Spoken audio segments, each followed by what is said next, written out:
எண்ணெய் ஊற்றிக்கிறோம், கடுகு போடுவோம்,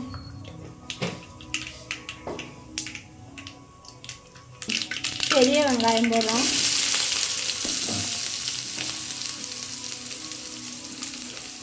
லைட்டாக ஒரு வதக்கு வதக்குவோம். அப்படியாக்கா இப்படியாக்கா ஒரு வதக்கு. வெண்டைக்காய் போடுறோம்,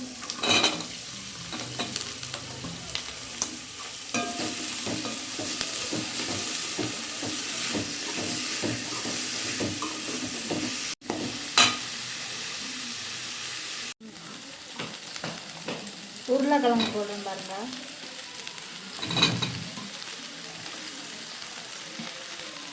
அடுத்து மஞ்சள் தூள்,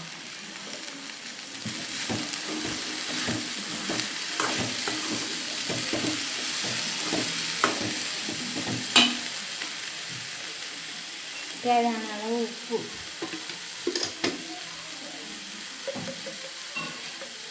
ஒரு 1/4 டீஸ்பூன் மிளகு பொடி,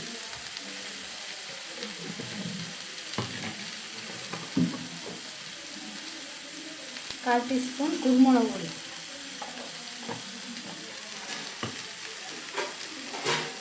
கூட பாருங்கள் 10 பூண்டு, கொஞ்சம் ஆச்சிக்குள்ளே சிக்கன் மசாலா போடுறோம்.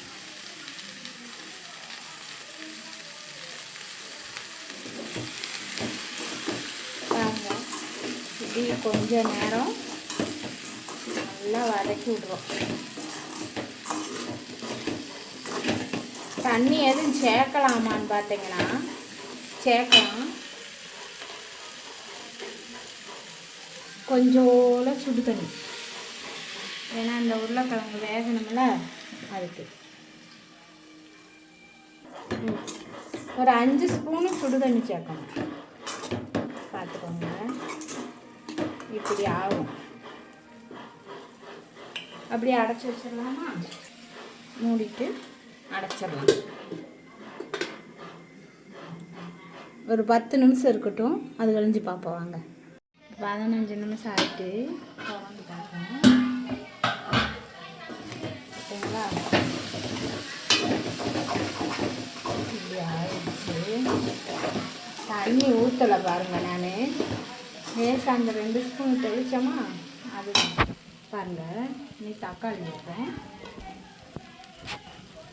கொஞ்சோண்டு தேங்காய் பாருங்கள், 2 பச்சை மிளகு. ஏன் முதல்ல போட்டு வதக்கிக்கலாமேன்னு கேட்பீங்க.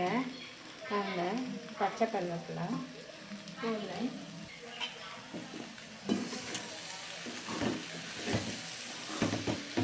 தக்காளியை முதல்ல சேர்த்துட்டா தக்காளி வதங்கி ஒரு மாதிரி புளிப்பாயிரும் பாருங்க, அதனால தான் அப்படி சேர்க்குறேன்.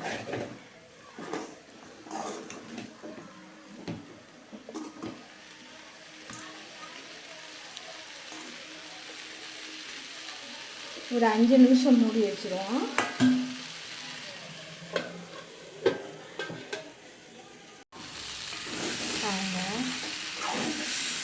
உருளைக்கிழங்கு வெண்டைக்காய் மெழுக்கு வருது.